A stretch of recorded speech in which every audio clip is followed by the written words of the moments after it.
And welcome in. Happy Monday to you now, January the 22nd. It is the college basketball tip-off show powered by WagerTalk.com. Light card here to kick off the week, but some actually really great matchups we're going to get to here, break a few down, see if we can't come up with a couple of best bets for you after another epic weekend of college hoops. And we do it with three of the finest over at Wager Talk as we welcome back in Brian Power in the house. Drew Martin ready to roll here and fresh back from Christ, I don't know where he was.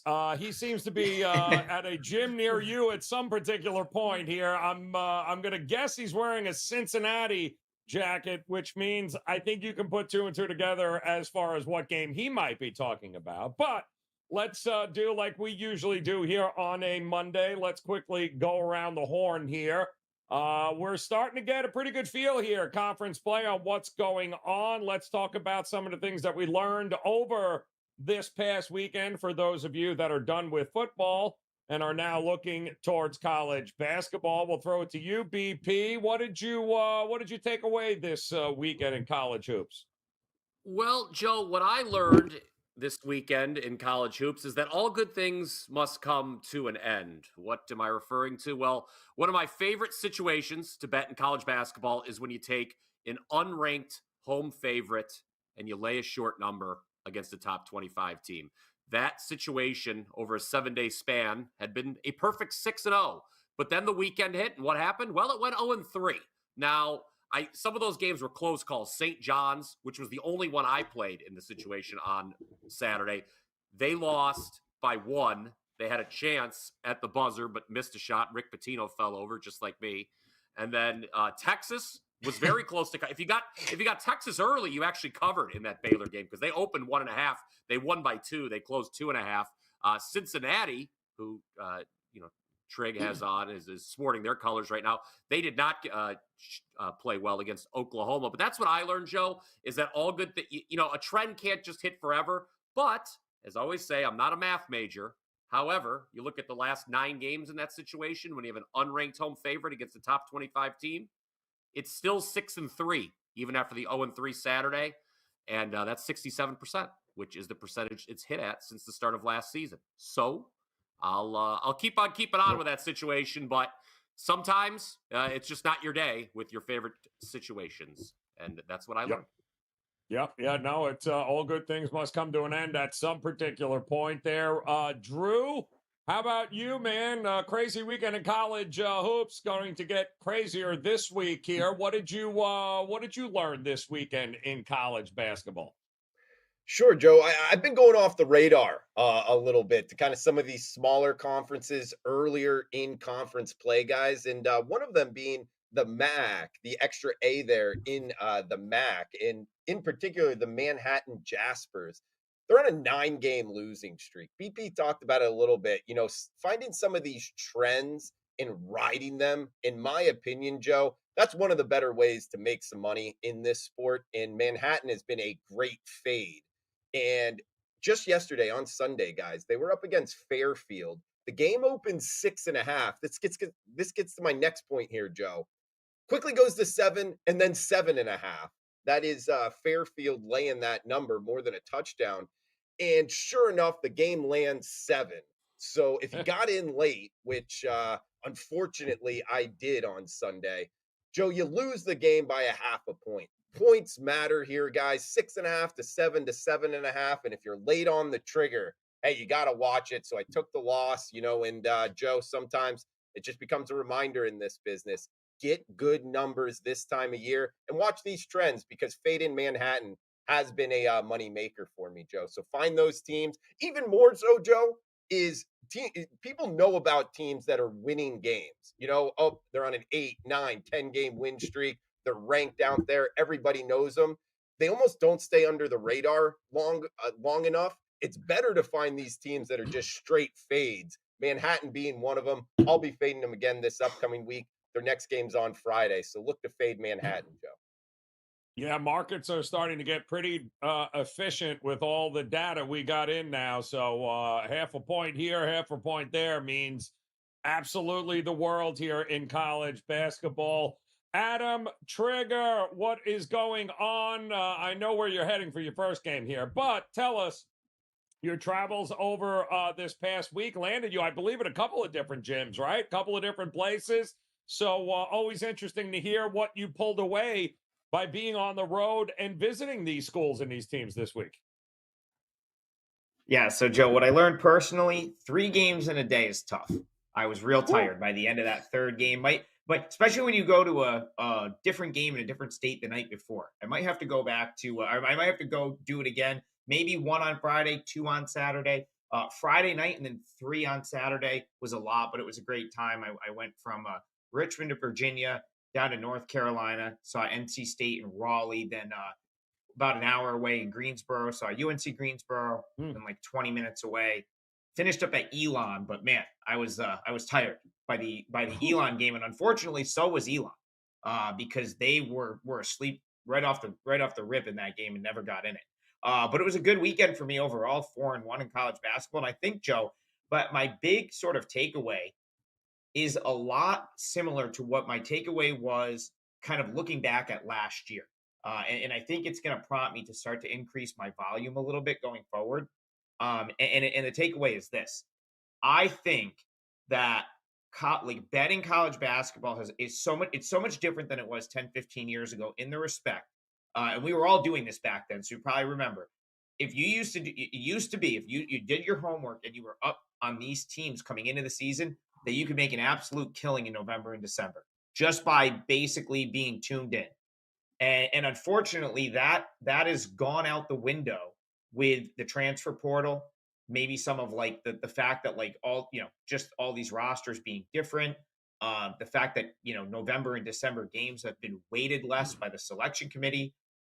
Just coming into this year, taking away the automatic NIT bid for some of these smaller conferences. Like it's all sort of made this whole thing where, and I think it's trickled down into the coaching ranks where it's like November and December are almost preseason in a lot of cases. And it's like, we need to make sure we're playing our best basketball in March. Everything is play for March, right? Like build, to make sure you have the best team on the floor with the best chance to succeed when you go to that conference tournament for 4 days in March in a lot of cases. And, there's a very reputable betting group that just basically stopped giving out plays because of how much they're struggling. And I know a lot of people have kind of struggled through the first couple months of the season. I guess my takeaway is this. I went back, Joe, looked at my last year, and on January, what is it, the 22nd? I think, yeah. So right around this time last year, well, I just call it the third Monday in January. I was right around the same point I am this year, which is like, 500 down some juice.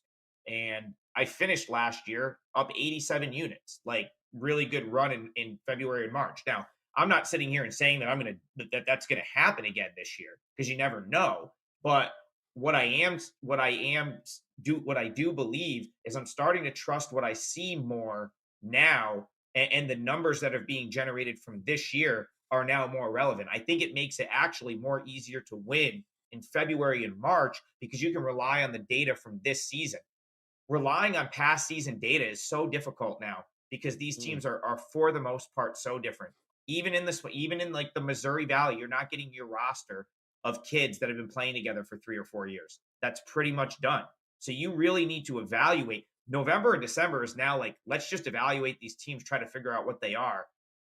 And now like January on is time to like probably make some money and win, now that we've got a sample size with these teams. So I feel like it's been survival mode to this point, very similar to last year, at least for me. And now I'm going to try to open it up a little bit because I trust what I've seen. I trust my edge a little bit more now, if you will.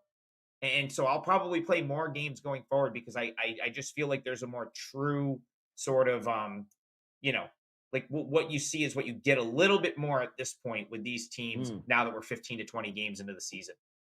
Yeah, you got new coaches, new players, new philosophies. Takes a little while to put it all together, but this is the meat and potatoes of the season, guys. This is where it gets fun. So let's dive in to what we've got going on here on today's card. We'll take it back to the top with Brian Power. Don't forget to hit that like button, subscribe button if you haven't done so already. And BP, you're going to start us off with Weber State taking on Montana, I believe, for a big game breakdown here tonight. So tell us, how are you approaching this game here on the card?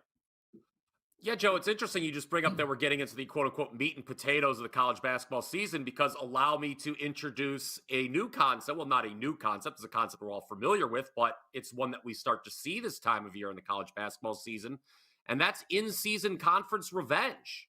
You know, there haven't been too many of these, but now we're at the part of the year where sometimes these conference teams, they're getting into that second meeting of the season. Over the weekend, what did we see? Pitt avenged a horrific home loss that Trig and I happened to take in at the time, and they come back and they beat Duke. So in-season conference revenge is something that I always look at. And here for this big game breakdown, wouldn't you know, Montana is out to avenge a horrible 30-point loss they suffered at Weber State. That was 3 days after Christmas that first meeting took place. And if you look at the shooting splits from that game, it was outrageous. I had to do a double take.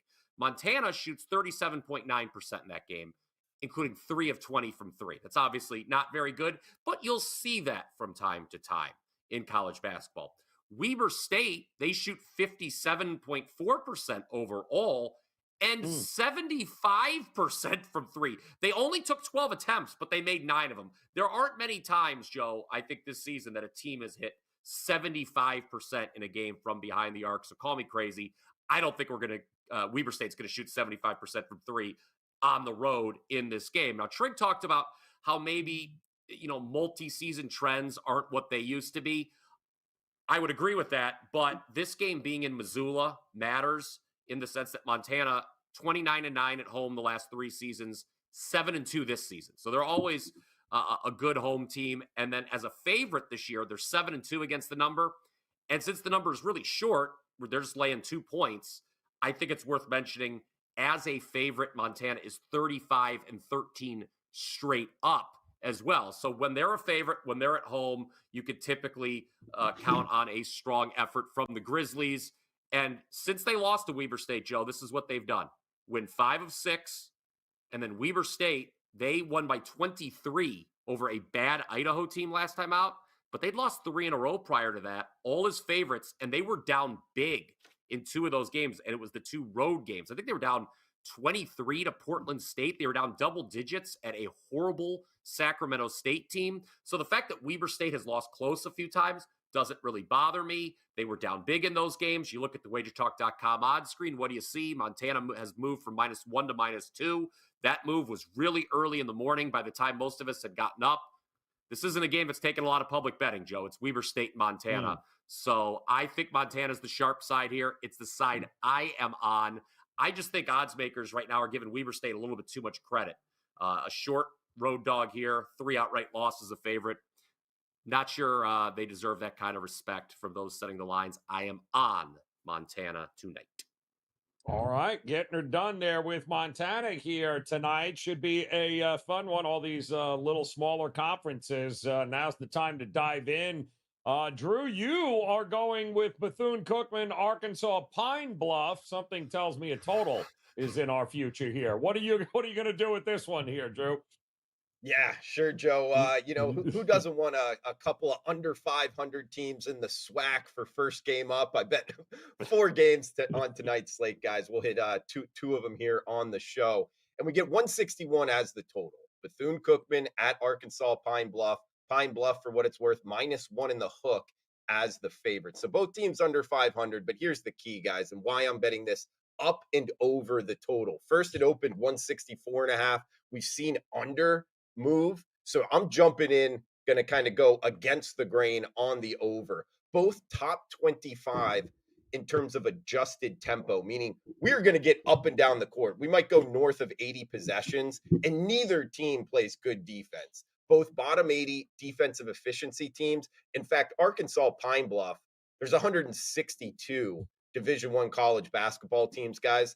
This is the worst defense by most ratings here. Adjusted deficiency, 362 out of 362. Last time out, they played in a game that totaled 197 points. So we get Bethune-Cookman, the Wildcats, and Arkansas Pine Bluff, the Golden Lions. Joe, I think it's possible both of these two teams get into the 90s tonight. No defense being played. Bet it up and over 8:30 Eastern tip, and it didn't even make the ESPN Plus here. So we're gonna have to watch it maybe a handheld by one of the parents in the stands. Hey, bet it up and over either way. Yeah, it's not like watching those teams. Love to run, love to shoot. Don't know whether or not there's going to be any buckets, but nobody's playing defense. So there's really enough possessions to be able to get up and over here with Bethune and Arkansas. Pine Bluff, 8:30 Eastern time tip on that one. So plenty of time to get in on that, guys. And we head to Trick, who I'm kind of shocked at your best bet. We'll get to that in a minute because I thought for sure we'd be talking about Idaho State, Montana State. But instead, we're going to go to Lehi and talk Colgate here, which I know you know very well. So what actually, you've been to both of these places. So what gives here with this matchup tonight? Yeah, Joe, real quick, like what Drew was referencing, like some of those schools produce their own broadcasts. So like, I mean, if you just want sheer entertainment, like tune into Mississippi Valley State tonight. It's one of the most incredible watches. It's like two students calling the game. They're hysterical. It's just like it's incredible. I'll have to check out an Arkansas Pine Bluff game to see if it compares. But man, it just doesn't get better than Mississippi Valley State basketball when they have a home game and those two kids are calling a game. Just amazing stuff. As far as this one, yeah, right down the street from my house, Joe. Hamilton, New York, so 20 minutes away. I'm not going to attend this game pretty much only because I was at games all weekend. Got to give it a little bit of a rest. But yeah, two teams I think I know pretty well. Really, Colgate. It's a team I feel like I've had nailed all year, Joe. And I keep it's unfortunate that it's become kind of tough to find good spots to go against them because everyone else in the Patriot League is so incredibly consistent and down this year, including this Lehi team, who I really thought would be the biggest threat to Colgate in the Patriot League. I thought the Mountain Hawks were the team that could really sort of push to potentially contend in this league this year. And that it turns out that hasn't been the case. They're only 2-4 in conference play. It's actually been Lafayette who's in first place, undefeated right now with the win over Colgate. But the point is, I came into the season very high on Lehi. Hasn't really panned out yet, but I still think they're catching too many against a Colgate team that just isn't what they've been the last half decade or so. And I don't think that's fully sort of, revealed itself in the lines yet.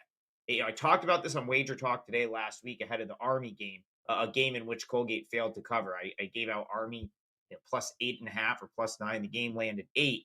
And it was actually a game that Keegan Records ended up getting, not playing in last second. That's Colgate's best player, probably your preseason Patriot League player of the year. I believe he was defensive player of the year in the Patriot League last year. And he ended up being a late scratch with an upper body injury. And Colgate was dreadful in that game. The fact that they won that game by 8 really doesn't do the game much justice because Army actually led for the vast majority of the game and kind of fell apart in the last 2 minutes. Colgate hit a couple free throws. I don't think they were ever leading by more than 8 in that game. And like I said, it was an 8.5 point spread. Keegan Records did play against Boston University over the weekend. Colgate did win that game rather easily, but that's a BU team that's way, way down from where they've been in past years. And also Records wasn't much of a factor in that game. 27 minutes, a couple rebounds, maybe like 7-8 points, not his typical self. Now, Lehi's been dealing with a pretty key injury as well. Keith Higgins Jr., he's their leading scorer this year. He's one of two very, very strong guards on this Lehi team. He's been out since early January with an Achilles injury. It's hard to get info on some of these teams, Joe. I don't think he's going to be back for this game. I don't think he's really going to. He may not be back anytime soon. Achilles can usually end your season right there. But I think it's just a strain, so we'll see. The point is, I don't expect him to be on the floor tonight either. But I think that's priced into the line at this point. Lehi still has a guard in Tyler Whitney Sidney. That's one of the best guards in this conference. He had 27 against American over the weekend in a win. And they probably get Jalen Sinclair back, who missed that American game. So, I just think Higgins being out, he's been out for like 3 or 4 games now. I think Lehi's figured out a way to sort of overcome that a little bit. In this game, you have a line move down from 13 to 11. It's making me wish I actually added this to my client card now. I wonder if that move is, has anything to do with records potentially being out again. In which case, if he gets announced out, that may move even more. But the point is this: Colgate, they've been trying to play with two bigs on the floor. It hasn't worked. They're much slower defensively. They defend the paint okay, but they leave the perimeter wide open.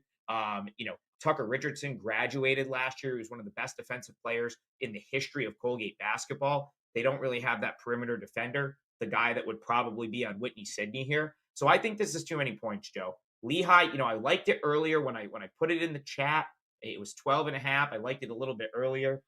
It's down to 11, but man, this Colgate team still laying numbers like they would have last year. This is not last year's Colgate team. I think you have to try to fade this team when you can. And I do think Lehi gives them a game in Hamilton tonight. Well, to your point early, they're 9-9 against the number this year, so they ain't covering spreads at the same rate either. So maybe a little overvalued here in this one tonight, up against Lehi. All right, there you got it. 3 big game breakdowns. We got 3 best bets coming your way. Don't forget, smash that like button. Go ahead, hit the subscribe button, become part of the Wager Talk TV family. We certainly appreciate it as we dive into these best bets. And we'll start back at the top here with PP, who's going to dive into 2 schools you in all likelihood have never heard of. So let's go. McNeese State taking on Texas A&M Corpus Christi, one of your favorites here, BP. What are you doing tonight? Yeah, well, look, these guys are going to handle the big Monday doubleheader, I do believe. So allow me to do the 4th obscure game here on the program. And Joe, I thought you paid attention every time I talked because last week on the show, McNeese was a best bet winner, if you recall, against Lamar. And we're going to go back to them. And if you go back to that show last week, I talked about how if you want to bet on McNeese this year, you're going to have to be really, really careful about picking your spots. Last week, it was a situation where the Cowboys were facing a team that was also off to a 3-0 start in the Southland, and McNeese was at home, so I figured we'd get the motivated version of McNeese, and sure enough, they win 88-69 as 11.5-point favorites. Now, that is McNeese's only cover, Joe, in 5 conference games so far. They're 1-3-1 against the number. But it's important to note they've been a double-digit favorite in all 5 of those games. And tonight, well, we're not laying double digits. Pretty small number because they're going on the road. And once again, I think we get motivated McNeese. Why do I think that? Over the last 2 seasons, they've played Texas A&M Corpus Christi 6 times. They're 0-6 straight up, 1-5 against the number. That includes a loss in last year's Southland tournament semis. McNeese this year, they are clearly the class of this conference. Trigg talked about Colgate being priced relative, how they're being priced relative to the rest of the Patriot League. Even at KenPom, there is a big gap between Colgate and the field in the Patriot League, but it's nothing compared to McNeese and the rest of the Southland, guys. McNeese at KenPom is number 84. Texas A&M Corpus Christi is the 2nd best team in the conference in the KenPom ratings. They're 240. That is by far and away the biggest gap between 1 and 2 in any conference in America. And so I see a short number like this, Joe. I see the revenge angle for McNeese. I talked about how good this team is last week. I would lay the short number here, no doubt about it. McNeese has been a favorite 9 times this year. They have won all 9 of those games straight up. Again, number short enough where I don't think it's going to be a situation where they win and do not cover. McNeese is your best bet for the show today. And it's worth mentioning, in 4 of those 5 conference games, McNeese has had a double-digit lead. So while they're not covering, they've been up big, but we don't have to worry about a double-digit spread Monday night. All right, looking to get it done here with McNeese one more time here this week, and should be, well, they've been profitable. If it ain't broke, don't fix it here. And Drew, talking about profitable cash and tickets, all better part of 2 weeks here now, my man, and you are going to look at the big game here tonight where everybody's going to be watching here with UNC taking on Wake Forest, who's never met a shot they didn't like to make, apparently. So talk to us, man. What's going on over you at your page of WagerTalk, and what are we doing in this game? Yeah, Joe, yeah, you mentioned it. 7 of the last 9 days in the black. College basketball has been really good, guys. Up almost 20% in that 2 week range you talked about, and got a 2-for-1 up and available for Big Monday. So you like discounts, you like winning. Go check it out. DrewMartinWagerTalk.com. 2 games up on the client card. The game that just missed it here, Joe. Prime time ESPN, Wake Forest, and UNC tonight, guys. It's 157 as the total, and UNC -7 in the hook as the home favorite. Home, a big part of this handicap, guys, is UNC's hot right now. They've covered 6 of their last 7 games. They've been underpriced in the market, and they're one of these teams. We always talk about kind of national championship looks. You want to be good on the offense and defensive side of things. UNC's checking the box here, top 15 in both offensive and defensive efficiency. And they have a kind of profile that I love to bet, Joe. And that's a team that goes high tempo, top 50 in terms of average offensive possession length. So they go quickly, and they have a top 5 defensive efficiency team. You normally don't see that. The really good defensive teams usually go a little bit slower. UNC is one of those unique metrics where they go fast and they're good on the defensive side. That's usually a money maker, guys. I'll talk about Wake Forest here just quickly. They actually have a little bit of a home road dichotomy here, Joe. They've lost each of their last 2 games outside of Winston-Salem, both the FSU and NC State, and they're just 1-3 against the spread on the road and straight up. So for whatever reason, when they've gone into hostile territory, they have not performed well, talking about the Demon Deacons, and going up against a really good UNC team that is also good from the free throw line. When we get this kind of price range, guys, 4, 5, 6, 7, 8, that's foul fest range. You want to be making sure when you're laying that type of number, your team is knocking down free throws. Joe, UNC, very good from the line, 76% on the season. And even more so, I like to dive deep into like kind of recency. Their last 3 games, all of them over 75% from the free throw line. So they're shooting it well recently.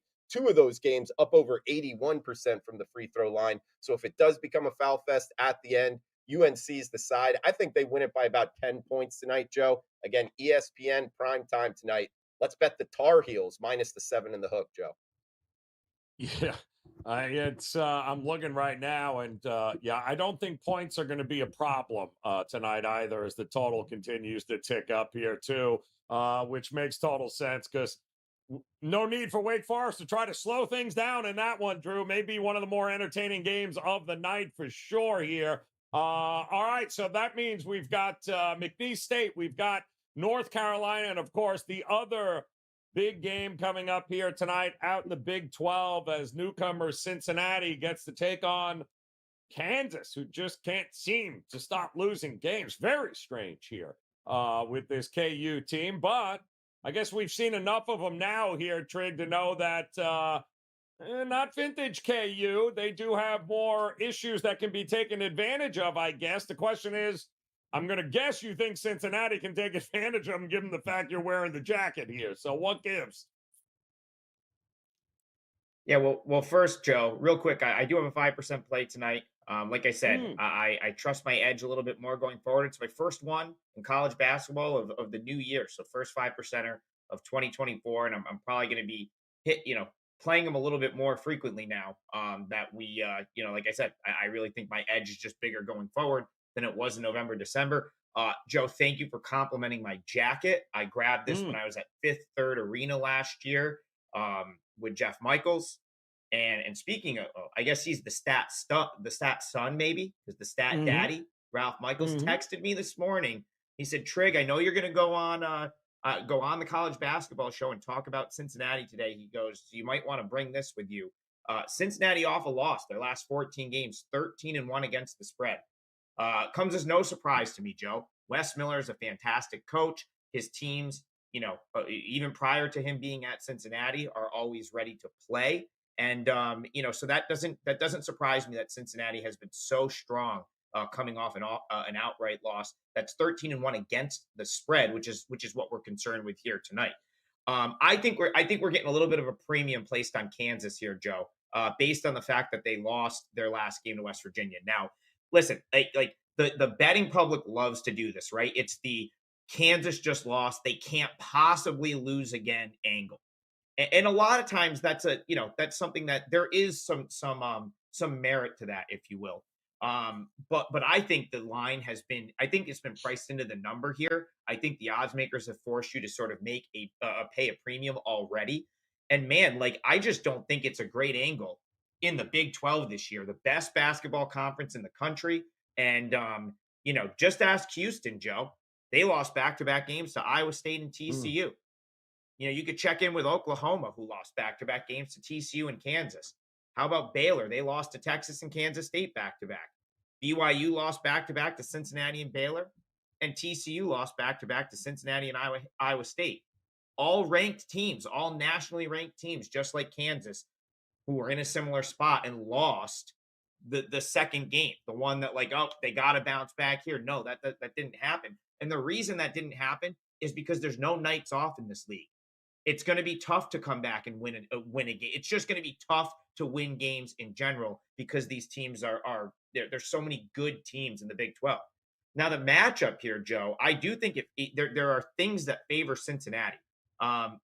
Specifically Kansas being able to get to the rim. Now, Kansas, elite ball movement. They move the ball as good as any team in the country, but they're not quite as good off the dribble. And that's kind of how you beat Cincinnati. Trying to take guys off the dribble and maybe kick off that.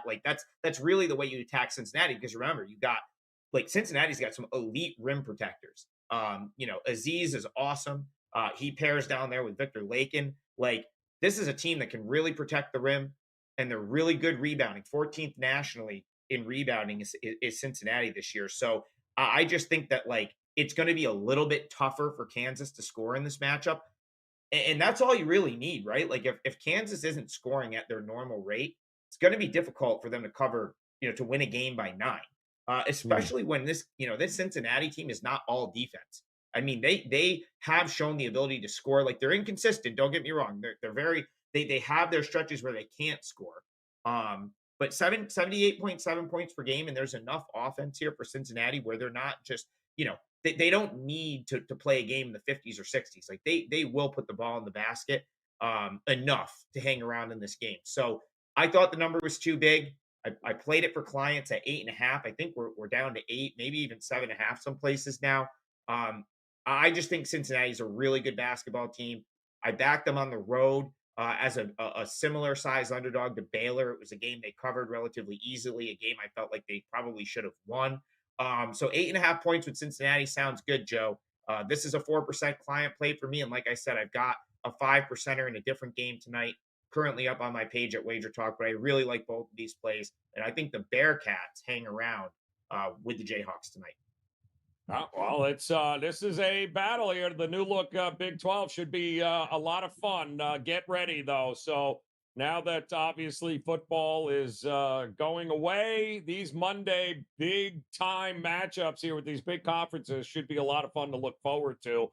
But so are the best bets from these guys, and they are available. You heard Drew, you heard Trig talk about. Trig's got the 5%. Drew's crushing it. And I'll ask you, BP, what do you got locked and loaded here tonight on your page of WagerTalk? Oh, am I supposed to lip read, or are you going to actually? Probably something that'll be followed by a bread emoji. Yes, exactly. Followed by a bread emoji. That's all you need to wait for. Joe, I thought we had developed such a rapport over this time that you could lip read. I was trying that out. Maybe another 6 months we'll try that gimmick again. Anyway, I've got 3 plays tonight, 2 college. I gave you the one with Montana. We've got 1 NBA play as well. We don't run from things when they don't go well. Over the weekend, the NFL stunk. If the NFL didn't happen, it would have been a great weekend. It was a 3-1 overall Sunday. We cashed the best bet on the Phoenix Suns in the NBA. Still number 1 in ROI going back to December 1st and up. Over 80 units going back to early November. And Hoops has been very, very profitable over the last 12 months, over 80 units of profit there. So hoping to sweep the board, Joe, with 3 basketball plays, 2 college, 1 NBA. That is, of course, as the screen says, WT.buzz/BP. And yes, as Trig pointed out, hopefully there will be some bread emojis later tonight on X, formerly known as Twitter. Not so much fun, is it? Is it, BP? No, Didn't think so I know at what all. you said. I know what you said. Not no, fun. He said Bryan Power is my favorite guest here on Wager Talk TV every time. Please I knew shut it, him Joe. up, Robbie. I knew. There's got to be a mute button somewhere in there, Robbie. Let's take a look at our friends from the Gold Sheet. They too have a best bet here to share with you. Make sure you visit our friends at thegoldsheet.com. Great write-ups on these games, and of course, great data, all the data that you will need to make smart sports investing decisions. And tonight, they're going to take a look at that Montana State, Idaho State. They're only going to look at the under, though, 137.5. And in that write-up, you'll find the fact that in the last 5 meetings between these teams, they've only had an average of 125 points per game. And you're looking at an Idaho State offense that is using over 20 seconds per possession. That is the 5th slowest in the country. So there will be no pushing pace in this game. Plus, Montana State now has had 3 starters play 37 or more minutes on Saturday. That is also probably going to slow things down to a crawl. Montana State, Idaho State, under 137.5 from our friends at thegoldsheet.com. And there you have it. One more time for a quick recap. So this way you don't have to spend any more time looking at Brian Power.